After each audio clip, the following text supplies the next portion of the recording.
description of how these things flew, like jumping from one point to another, and he told his friends, and then they told other people, and his report preceded him to Pendleton, where people said he told his friends he had seen these things and how fast they seemed to be going, and what really puzzled him was he couldn't see wings, he couldn't see engines, he couldn't see asking questions. He went into a newspaper office, figured he should report this to somebody, because he said he went to the FBI and some other offices, and they were closed. For some reason, nobody was around or whatever. He thought that he should report it because he thought these things are coming from the north. There might be some Soviet type of development of aircraft. Tonight on the show, I'm honored to have the author of 3 Minutes in June, the UFO sighting that changed the world. This is the incident and the origin of the phrase flying saucers. Dr. Bruce Maccabee is coming up right after this. My Alien Life is recorded live from atop the Northern Rocky Mountains and is available on Spotify, Stitcher, iTunes, and everywhere fine podcasts are found. My website is at www.myalienlifepodcast.com. There you will find my email address, all previously recorded shows, and more. I am Cameron Brower. This is My Alien Life, and the podcast starts right now. My Alien Life Podcast.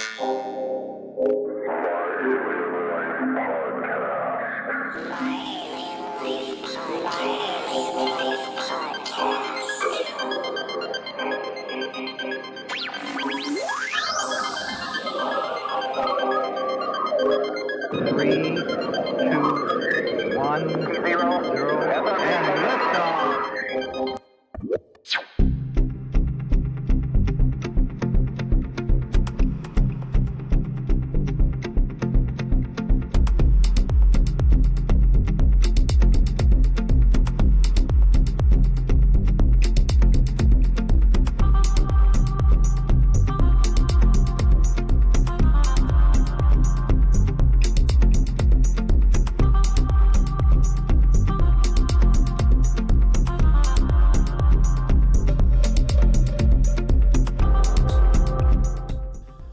Tonight in the studio I have Dr. Bruce Maccabee, an American optical physicist formerly employed by the U.S. Navy.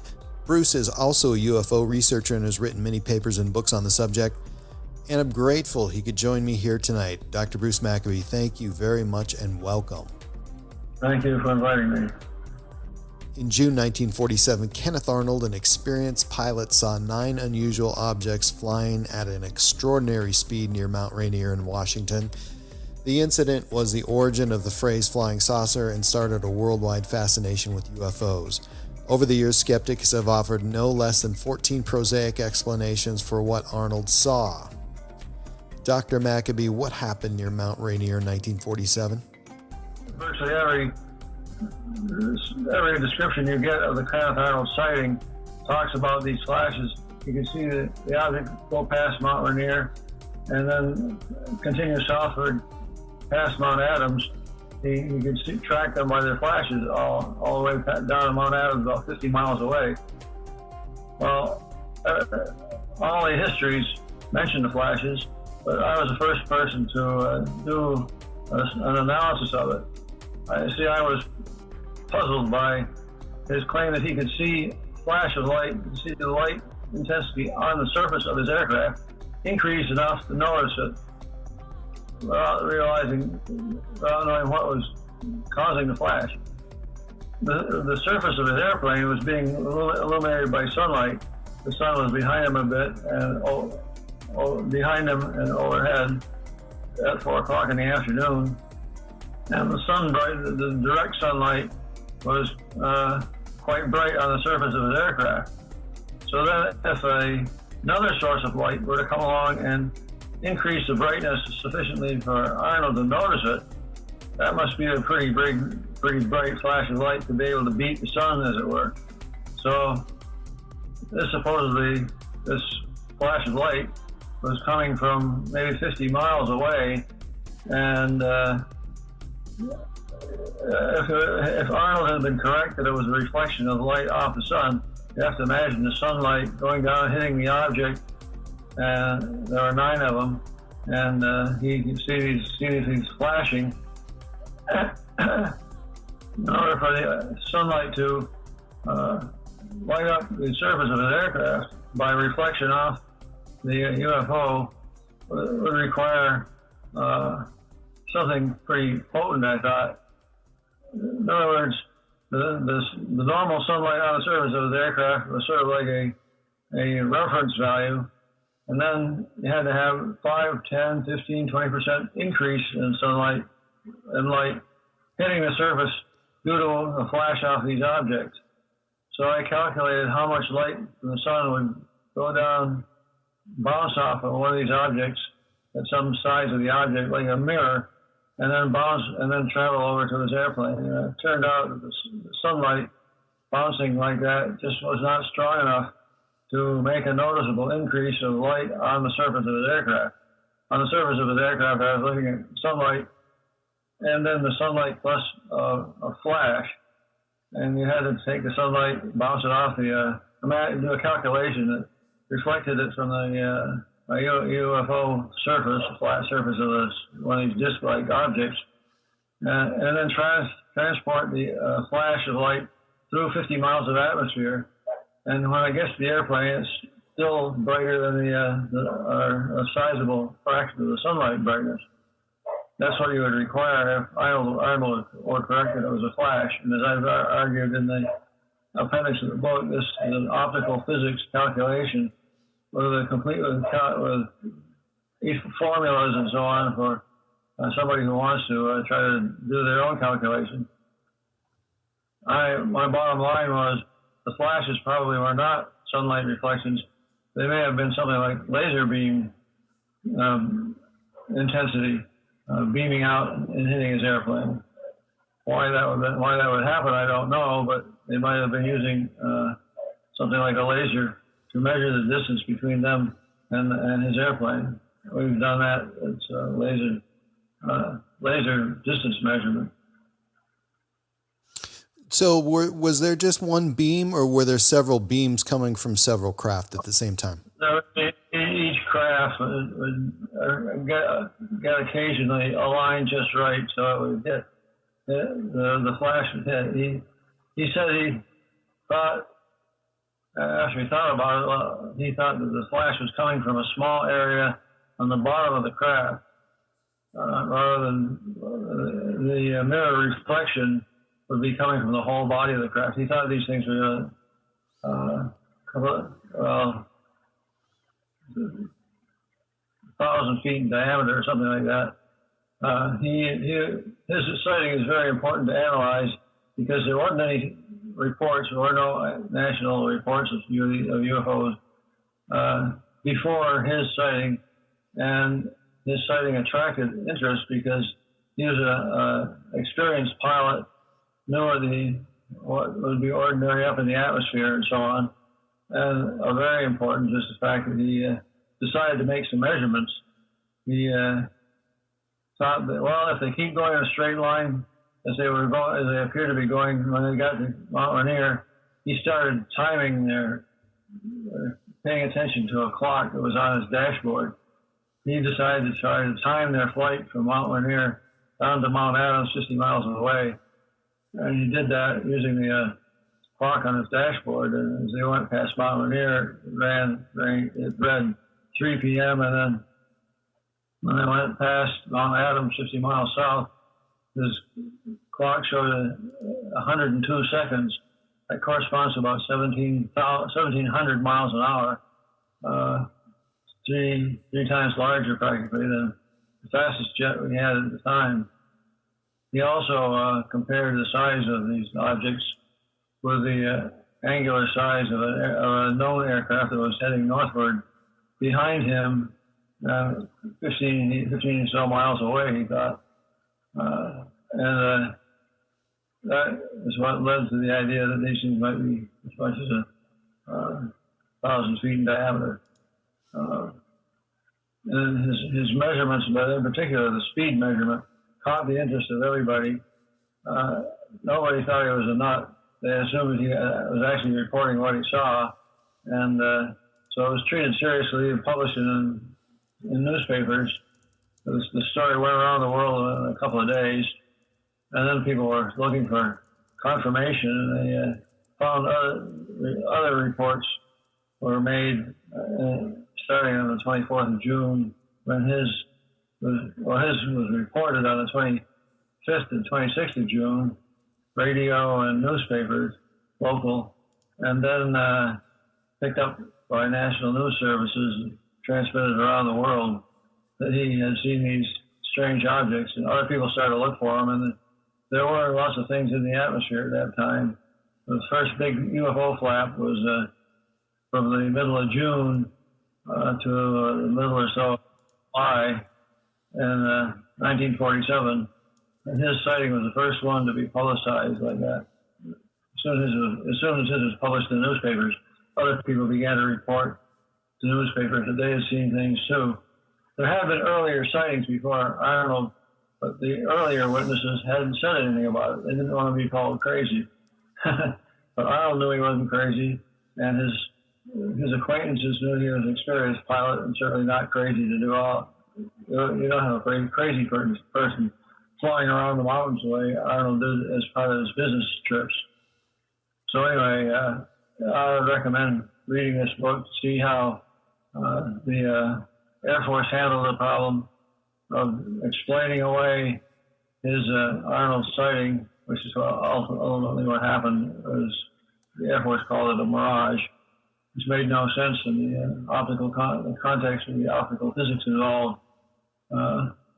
As Arnold saw these things flying past Mount Rainier.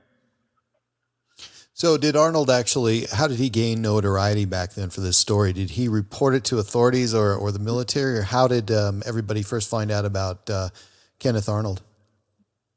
Oh, well, after the sighting was over, he had been flying eastward to go to Yakima, Washington, and he landed at the airport, told some of his friends, and then as part of his business trip, he was taking off from Yakima and going to fly west to Pendleton, Oregon. His friends, however, he told his friends he had seen these things and how fast they seemed to be going, and what really puzzled him was he couldn't see wings, he couldn't see engines, he couldn't see a vertical stabilizer, he couldn't see anything that seemed normal. The shape seemed to be a thin disc, semi-disc, semicircular or circle on the front, and a sort of a convex point on the back end. One of the 9 discs that he saw had 2 curved surfaces at the rear. It was different from the others, and he thought maybe that was the lead object. But in any case,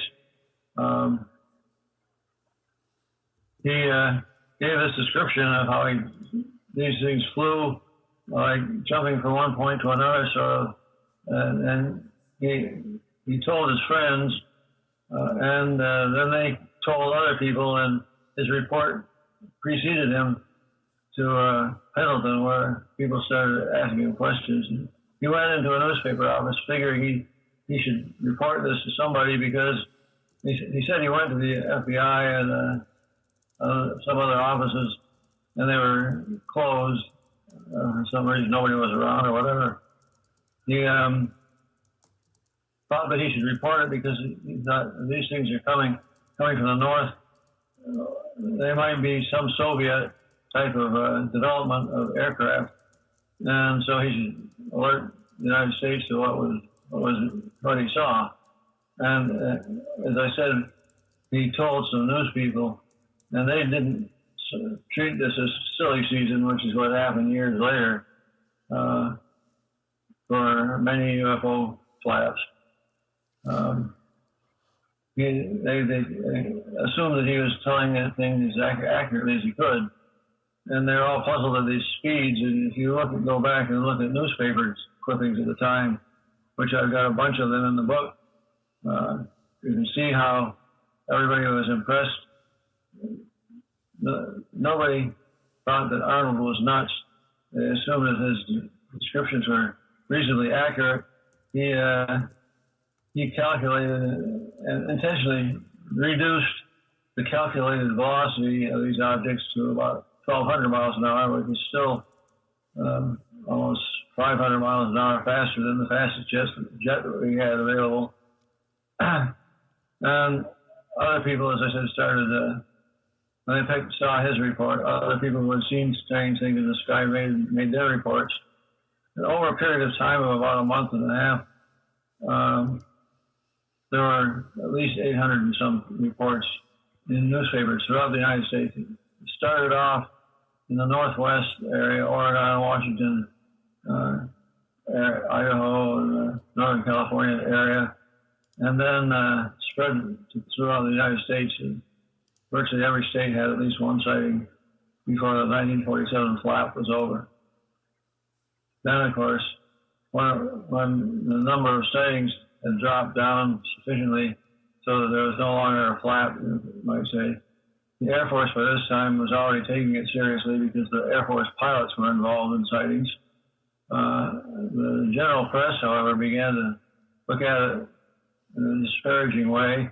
They, without any direct confirmation, similar to what Arnold had, they began to trivialize the sightings.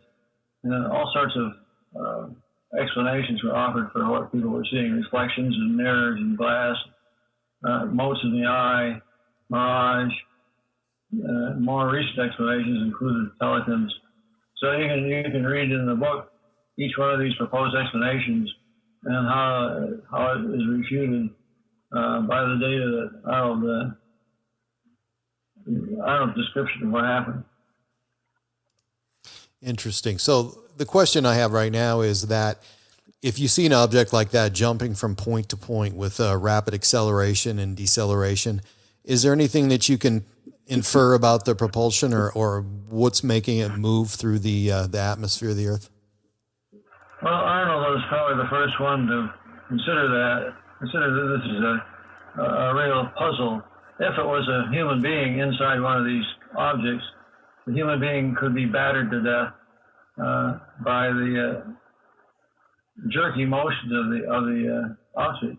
And by the way, I forgot to mention that when he was interviewed on the 25th and 26th of June, one of the newspaper reporters picked up on Arnold's description of how they flew. He said one way of describing the way they flew would be like if you took a flat disc or a saucer and skipped it on the water. And somebody then went beyond saying that the motion was like a saucer to saying that the thing itself was a flying saucer. And this, of course, embedded a shape into the psyche, I guess, of the human race, that flying saucers are saucer-like objects, circular discs with some thickness, even though that's not what Arnold intended to imply. And in fact, he said they weren't completely circular. They had a convex rear end. Now, I should mention that Arnold was not the only person to see these things. At the time, they flew past Mount Rainier about 3 o'clock, and a few 102 seconds later, they flew past Mount Adams. There was a prospector on Mount Adams. He said he was prospecting at 5,000 feet. These objects were probably about 6,000 or 7,000 feet. In any case, about 3 o'clock in the afternoon, these things went flying over his head, and he reported it to the Air Force. And then the FBI went and interviewed him on his sighting, and it looks pretty solid. Furthermore, he said he noticed that he had a compass-type device, which has a needle on it that rotates when it points to align with the Earth's magnetic field at the location of the needle. And he says he had a compass like that, and it was wobbling back and forth as these things went over. And after they had disappeared in the clouds, the compass went back to normal. So he got a physical trace case, because there was something about magnetism, I guess, associated with magnets going past this compass, changing the direction of the magnetic field. So over the next 70 years or so since that event, what or how many reasons have you or your colleagues come up with for that saucer shape? Has there been a lot of discussion? I know there has been, but I mean, how many different reasons have we come up with for that shape? Well, I mean, why they are saucer shaped? Some of them. Exactly. The first ones seem to be mostly saucers. And by the way, I forgot to mention as I was just discussing the saucer, how the term flying saucers came about. As Arnold was seeing these things making their jerky motions, high acceleration followed by a deceleration to a stop mode, he thought, well, they couldn't be human beings because they get crushed to death by the accelerations and decelerations. This is the same comment that's been made with respect to the famous videos recently shown, taken by Navy aircraft, Navy fighter jets. Yeah, I know they do sound similar. I know. Go ahead. Saucer shape was not the only shape. Over months and years, we've seen other shapes as well. Most commonly, cigar-shaped things, and then in more recent years, triangles.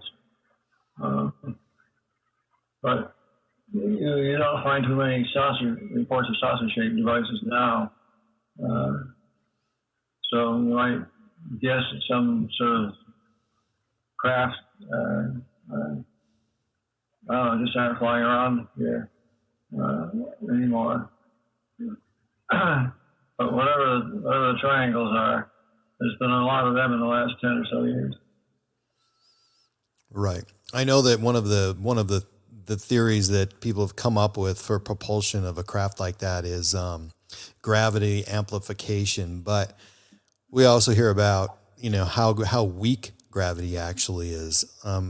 What kind of amplification would create something like that for an object that would be 1,000 feet or so in diameter? To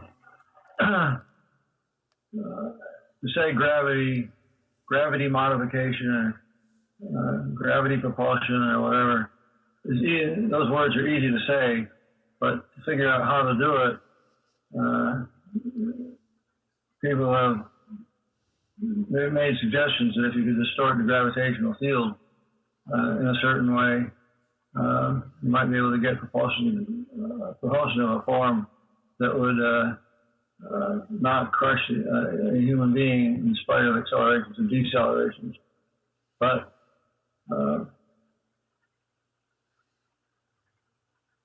I guess nobody really knows how to modify gravity well enough to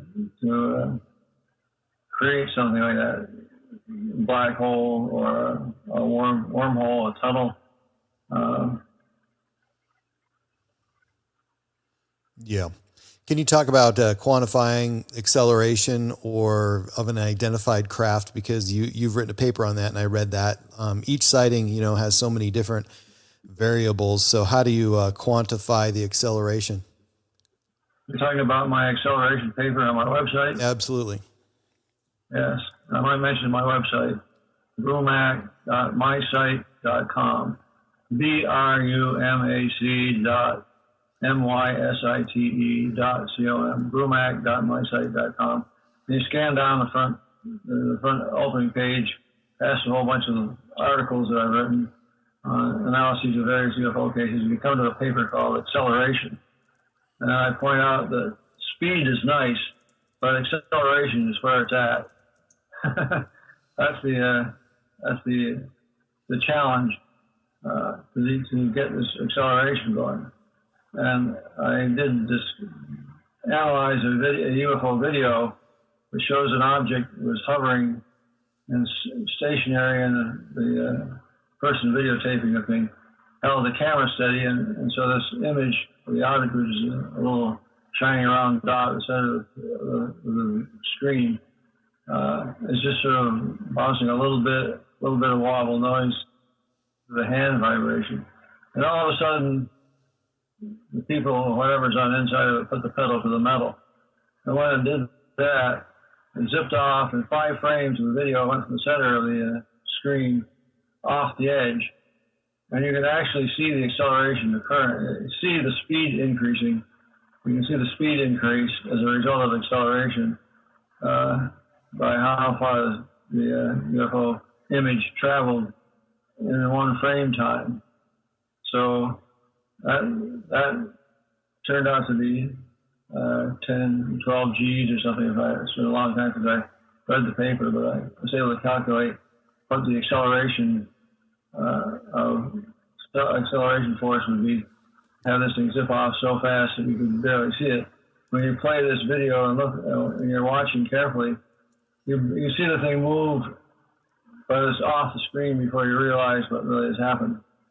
And you read that paper and you see a lot of examples, several different examples of acceleration going on. Examples in the terms of people's observations, more or less like Kenneth Arnold seeing these objects flapping along, flipping and flapping as they went along. And even my grandmother was a witness, where she saw a couple of round objects up in the sky that initially were headed westward, and then made a right angle turn and headed north.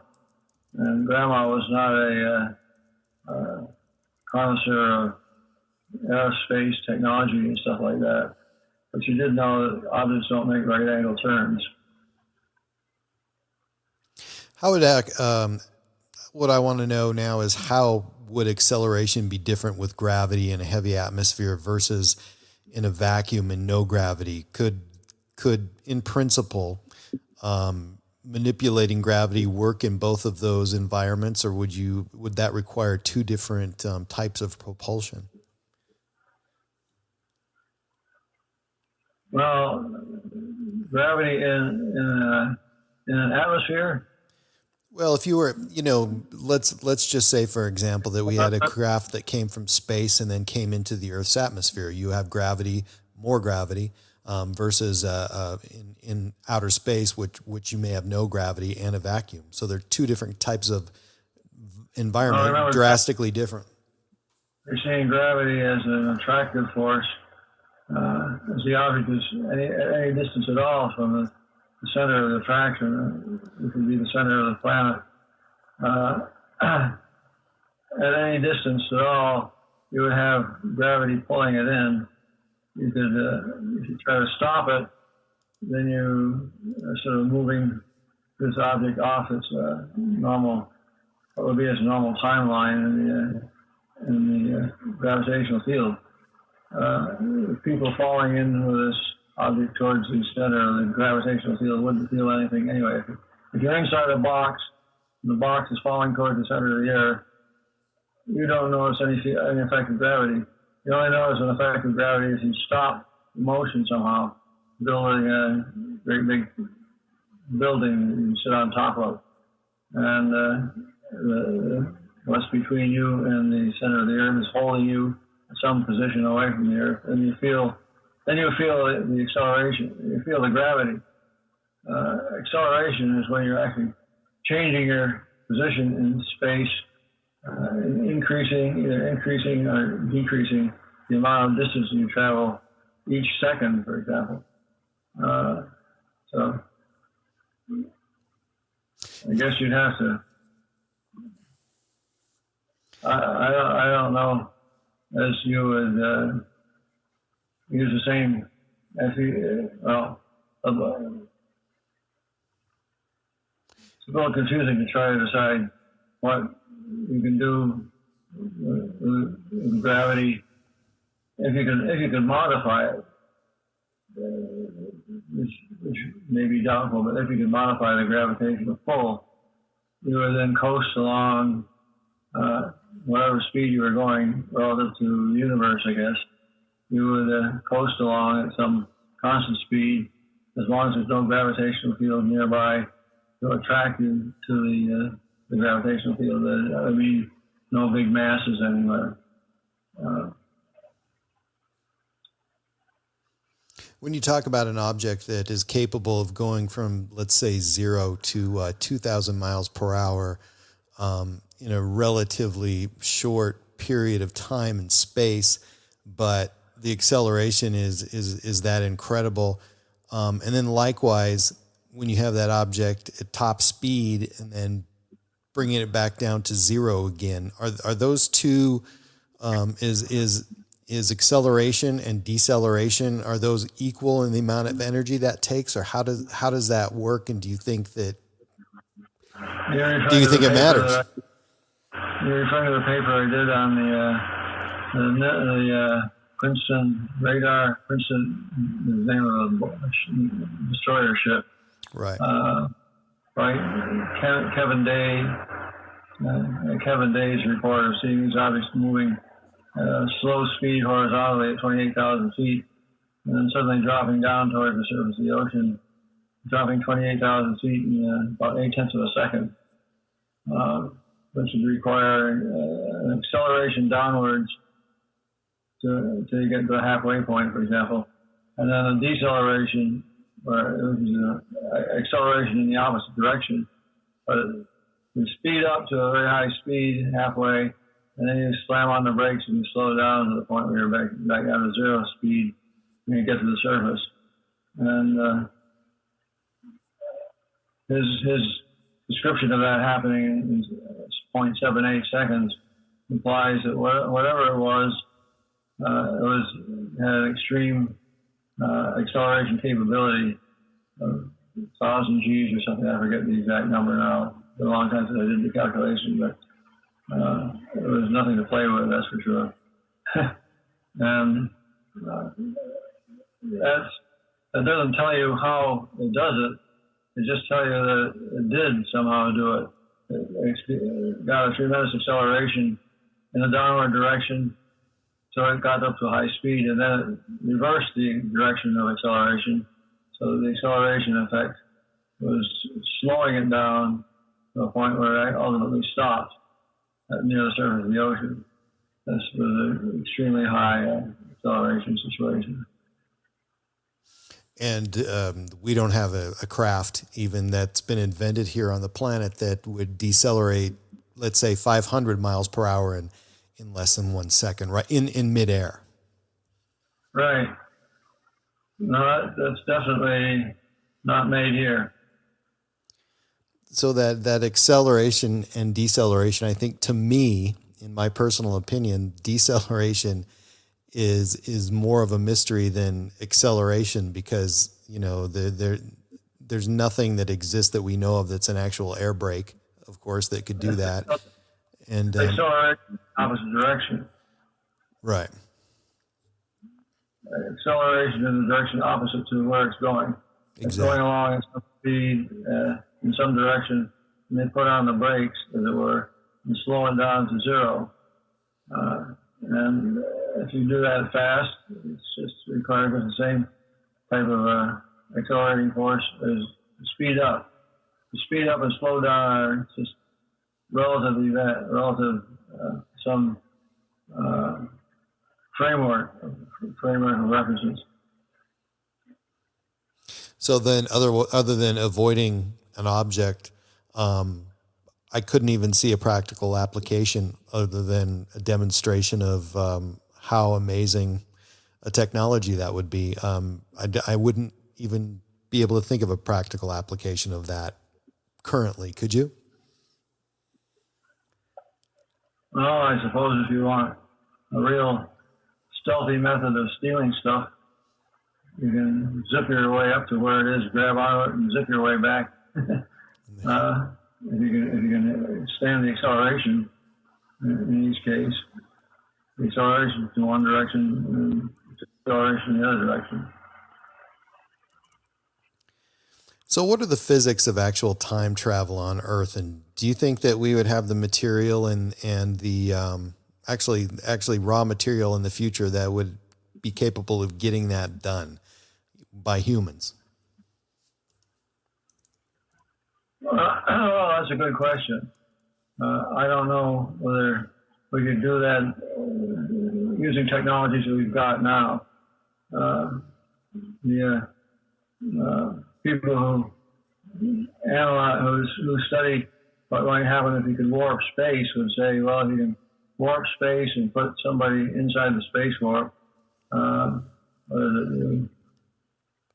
bunch up the gravitational space in front of us, in front of the craft, and stretch it out in the back of the craft. Or maybe it's the other way around. I guess you bunch it up in the back of the craft and stretch it out in front. Whatever. If you could modify space that way, around some ship, craft, or whatever, the creatures inside the craft wouldn't feel any acceleration at all because they would be going right along with the gravitational field of the space that they're in. There are a lot of attempts to beat gravity and a lot of attempts to beat acceleration or handle it in such a way that you can undergo a big acceleration without getting yourself crushed.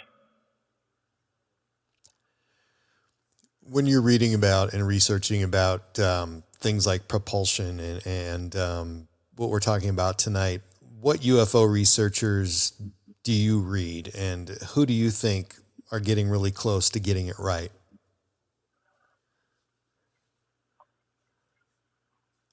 Well, I personally have not really studied that very much. My main contribution to UFO research and so on has been to analyze sightings and decide which ones are real and which ones are not, and then document whatever characteristics of these UFOs, whatever the characteristics are. They can be compared one thing to another. I don't think anybody's got the true clue yet as to how this works. These rapid accelerations and decelerations and things like popping in and out. In the acceleration paper, which you read, I spent a lot of time talking about the nature of the eyeball, seeing things. And the fact is that if something moves fast enough, you sort of can't see it, or you just see a dim blur or something like that. Now that's not solving the problem of acceleration and deceleration and gravity. That's just noticing that if they had a capability of extreme acceleration, the objects could have seemed to disappear.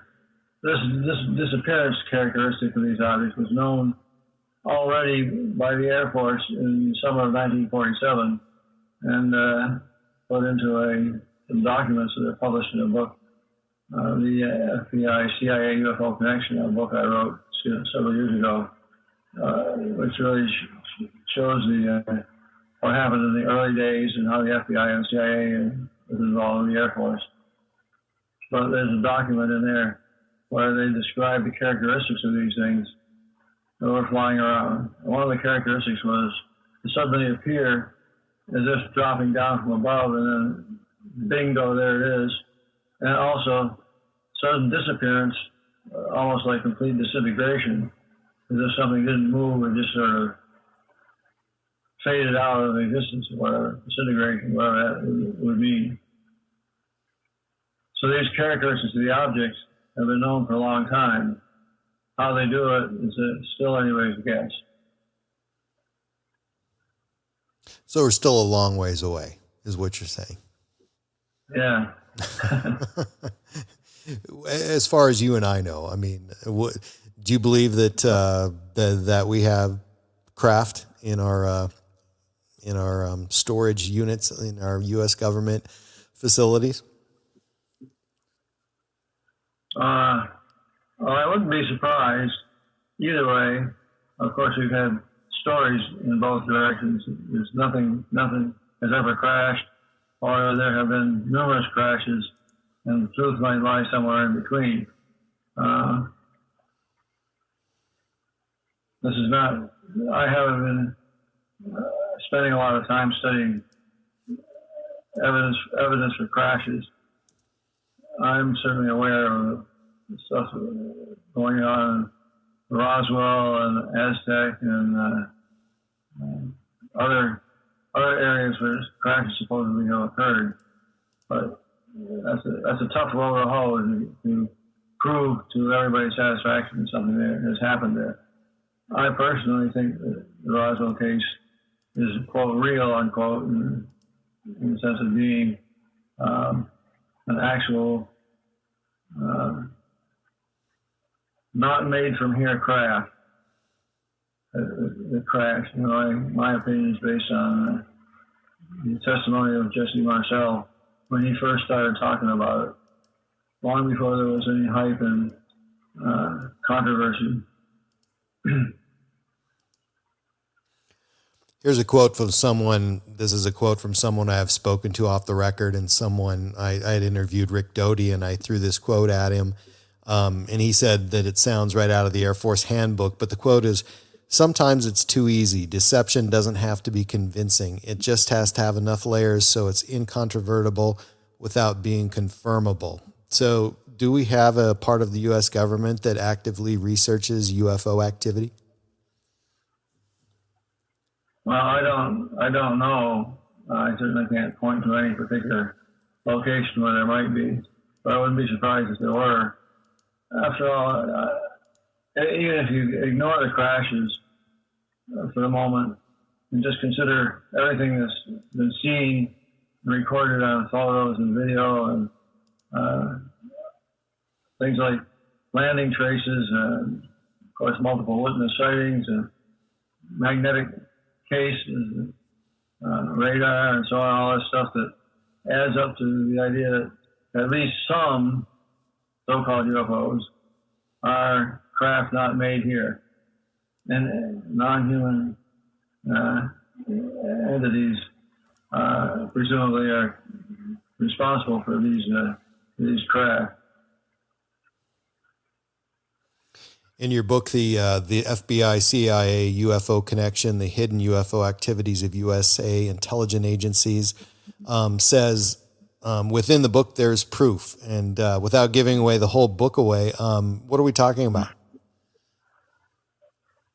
Well, I'm talking about the sightings, well-reported sightings that occur in the Project Blue Book files and in other files of sightings that people have made. The book sticks. The time frame of the book is primarily from 1947 to about 1953. In-depth analysis of what the Air Force did, what the FBI did. The FBI learned things from the Air Force that the Air Force didn't tell anybody else. Like, for one of the most interesting dichotomies was on July 29th, 1952, when General John A. Sanford, the head of Air Force Intelligence, gave a press conference to essentially explain away the hundreds of sightings that had happened over the previous couple of weeks. And in his press conference, he said that there were credible people making incredible reports, the words to that effect. Nevertheless, as far as he was concerned, it was all natural phenomena, and in particular, the radar sightings over Washington, D.C. that had occurred on 2 weekends. The radar sightings were really due to temperature inversions, according to him. Not that he knew much about it, he wasn't a physicist, but that's supposedly what he was gathering from what he had been told by several officers who had analyzed these sightings for Project Blue Book at that time. Anyway, on the same day and probably about the same time, Sanford was telling the assembled press that there was nothing to it, all could be explained. An FBI guy was in the office of the Air Force Intelligence and getting a briefing on the flying saucer situation and why there were so many sightings and so on. And the FBI guy was told that there are several percent of the sightings, 2 to 3% or so, which they had sort of like incontrovertible evidence that something strange. The coincidence of multiple witness plus radar plus,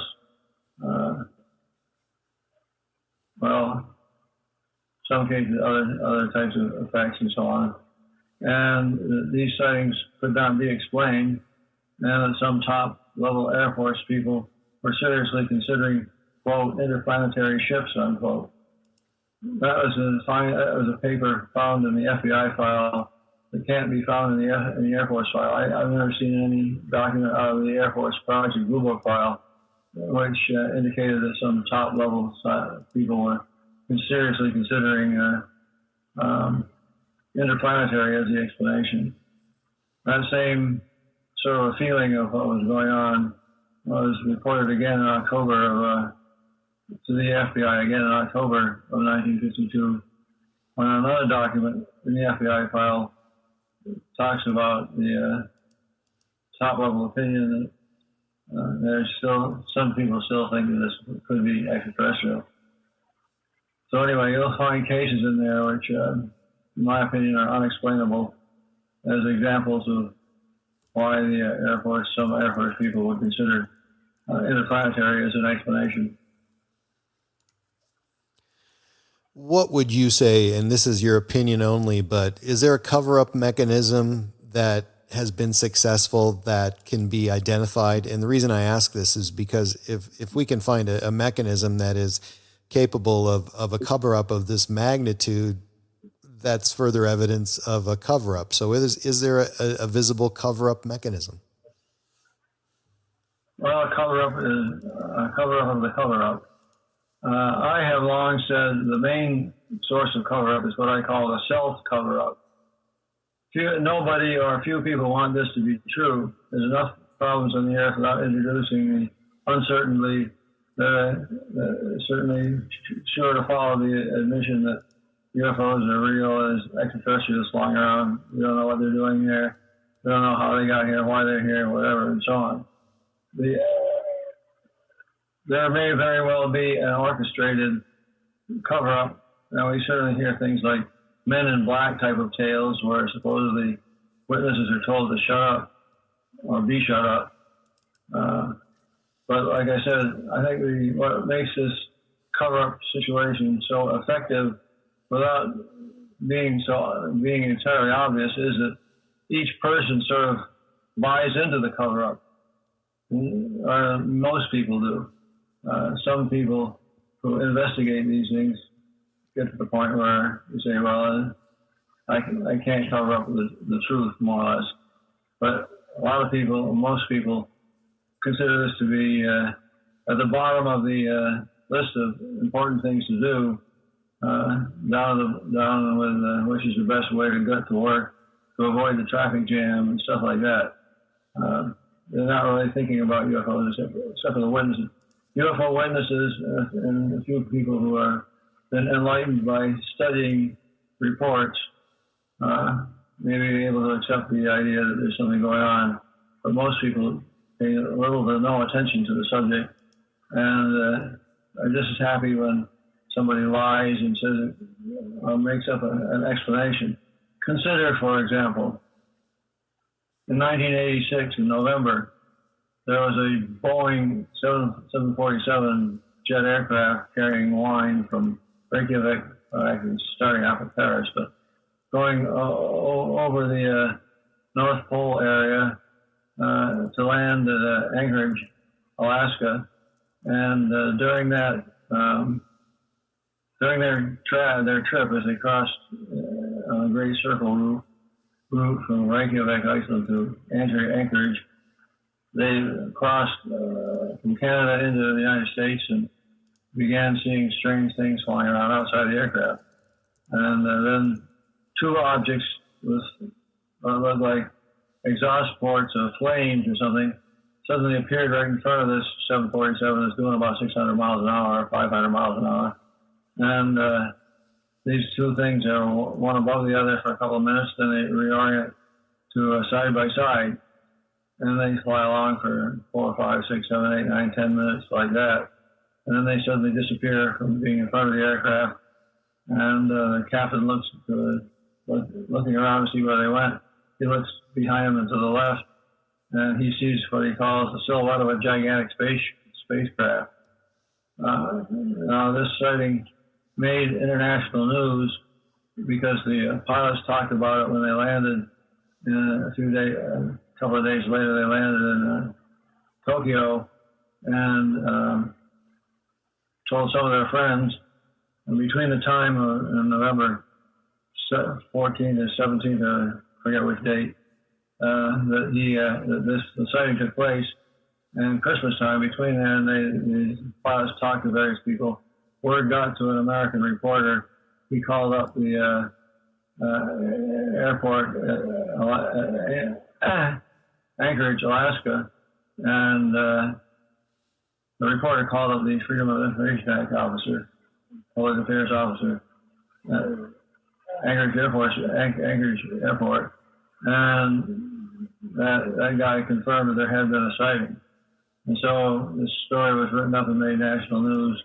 It made such a big splash in the news that the FAA, the Federal Aeronautics Administration, decided it had to investigate because radar had been involved. Well, without going into all the details of the sighting, which, by the way, are in that book, the FBI, CIA, UFO Connection, and I discussed this particular sighting. The Air Force investigated and essentially were able to claim that the radar was something had to do with the weather that affected the radar.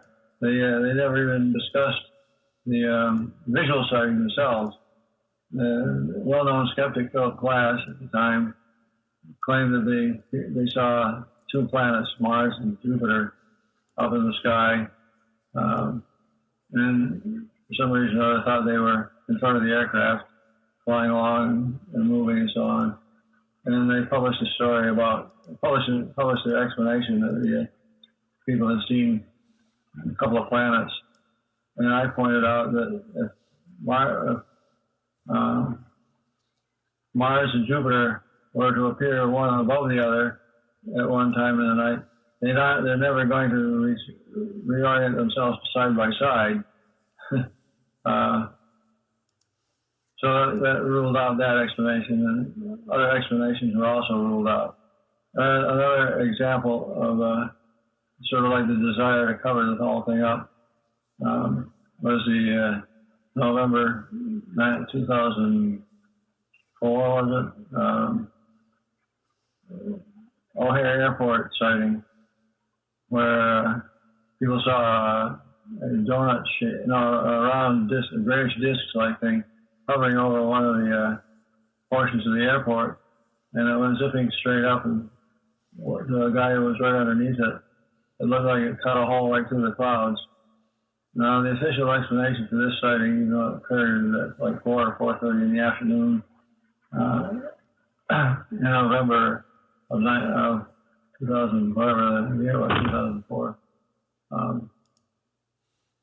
Even though it occurred when it was still daylight, the first explanation offered by the FAA was that it was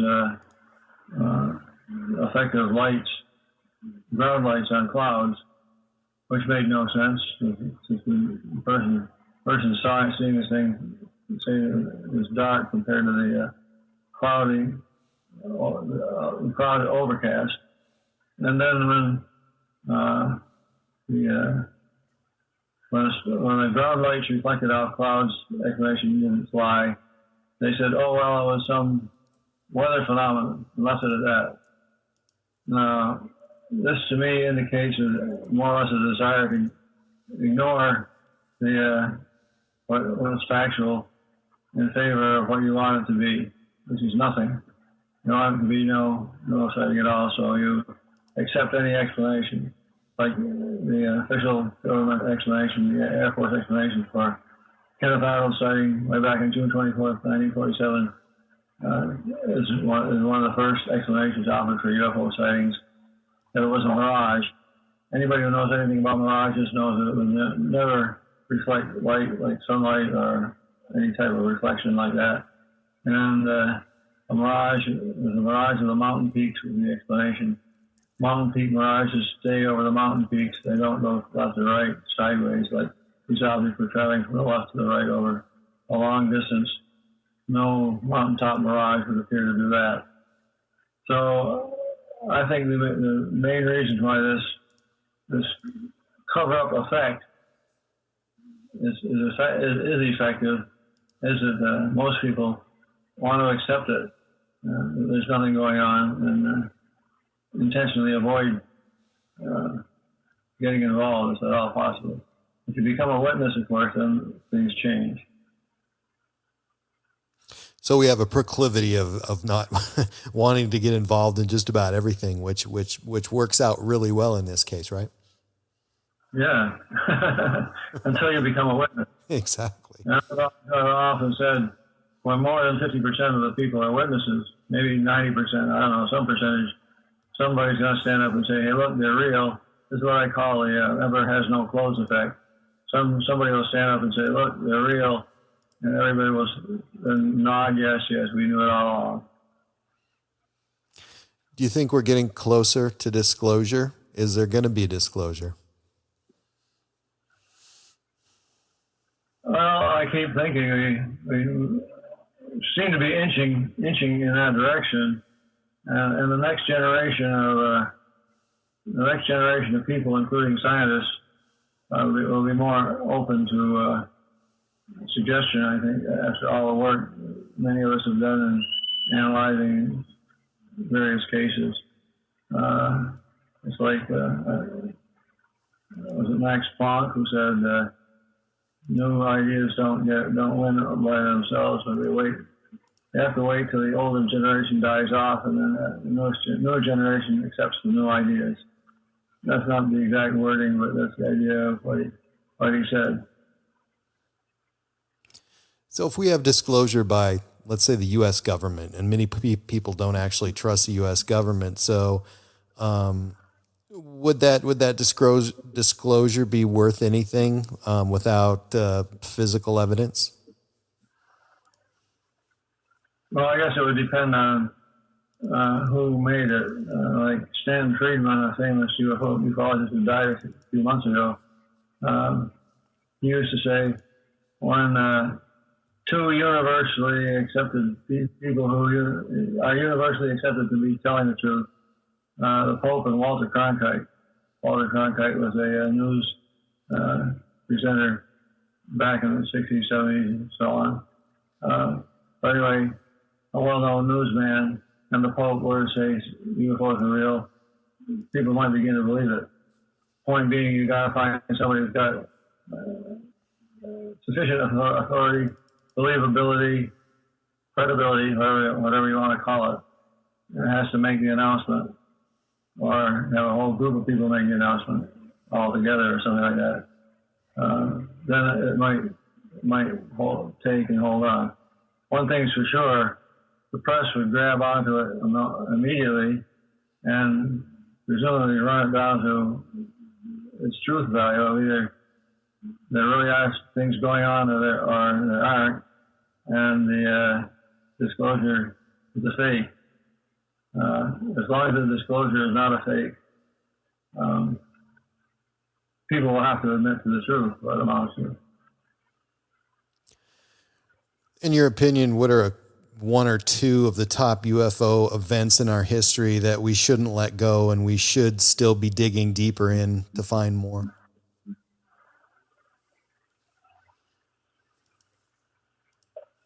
Well, I have some that I like myself that I've analyzed. There's a lot of cases that people could say build a strong case for something real and unusual going on. It's easy to answer your question by saying, "Oh, let's concentrate on Roswell." That's how, if you can get hardware out of the Roswell case, then fine, you got your proof, and you don't need anything else. If it's undeniably provable.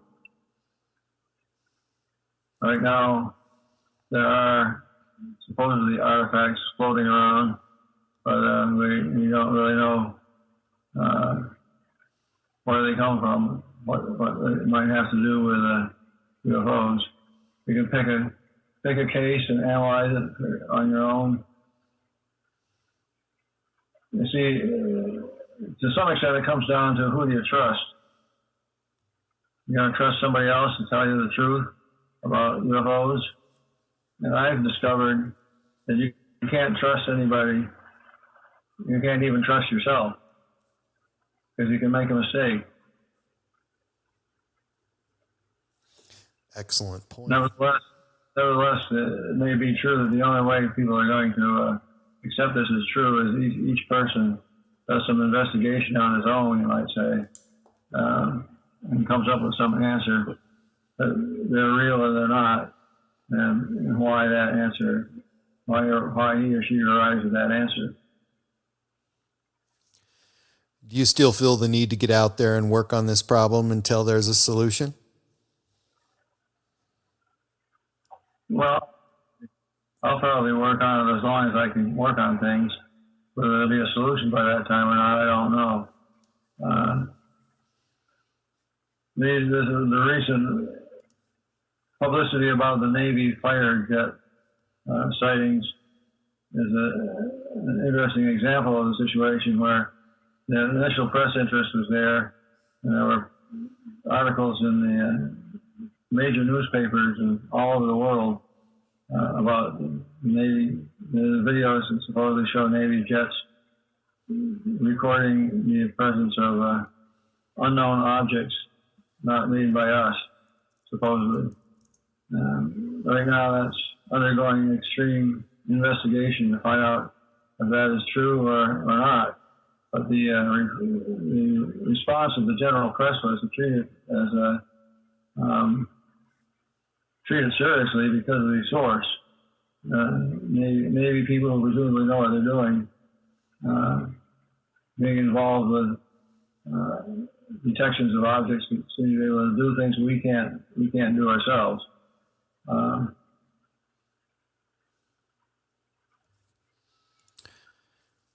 Bruce Maccabee, Dr. Bruce Maccabee. Been a great pleasure. I thank you very, very much for joining me tonight, and I hope to hear from you again very soon. And why don't you one more time, please, if you would, mention your website and where they can get your books. Okay. Our website is brumac.mysite.com. BRUMAC.MYSITE.com. brumac.mysite.com. And you can get my actually 4 books from Amazon. The first one is the FBI-CIA UFO Connection, which I wrote. It was published in 2014. And then Abduction in My Family, which is a book that is really 2 books in one, a fact book built into a fiction story, but it's designed to illustrate what happens when you bring abductions into the picture. So there's that. And then there's 3 Minutes in June. The only book to analyze the Kenneth Arnold case, which surprised me when I sort of reviewed the literature. The Kenneth Arnold case appears in virtually every book on UFOs. If the book covers old cases of it, just about everybody mentions Kenneth Arnold and his sighting, and then go on to other things. So I decided to write a book that concentrated on his sighting itself. I figured you should know, if you think there's a new phenomenon going on, you should know the most you can about the initial detection of that phenomenon to decide whether or not there really was something. And so in my book, I've published 4 different recitations of the case by Kenneth Arnold himself, and what I call an analytic history of his sightings and the explanations that were offered. And I've shown that the explanations didn't make any sense. And then the 4th book is called the legacy of 1952, the year of the UFO. 1952 is when the summer, June, July, August time frame, the Air Force collected the most sightings they ever had in a short period of time like that. And there were sightings are coming so rapidly that in late July there were as many as 30 or 40 per day that were being recorded. And of course, then the lid blew off when there were sightings over the White House area, the Washington, D.C. area, on 2 different weekends, the weekend of the 19th and the weekend of the 26th of July, followed by General Sanford's press conference. And so that sort of set the tone for how the Air Force handled the situation for the rest of the time, all the way up to when Blue Book closed, Project Blue Book closed in 1969. So anyway, if you want to know how we got to where we are, you read this book, The Legacy of 1952. They're all available at Amazon. Just look up my name on Amazon, you'll find all the books. And some that are very old too, some that are almost 20 years old. So be sure you pick out the ones that are recent.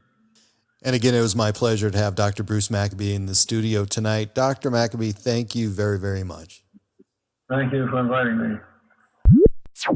My Alien Life Podcast.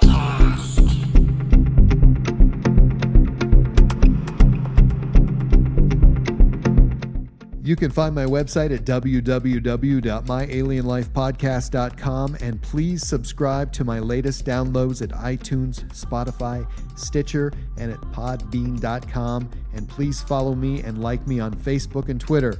My Alien Life is written and produced for broadcast at Studio 254 in the Northern Rocky Mountains. The music you are hearing is produced and created by Elion. You can find all Elion's work online at Heart Dance Records.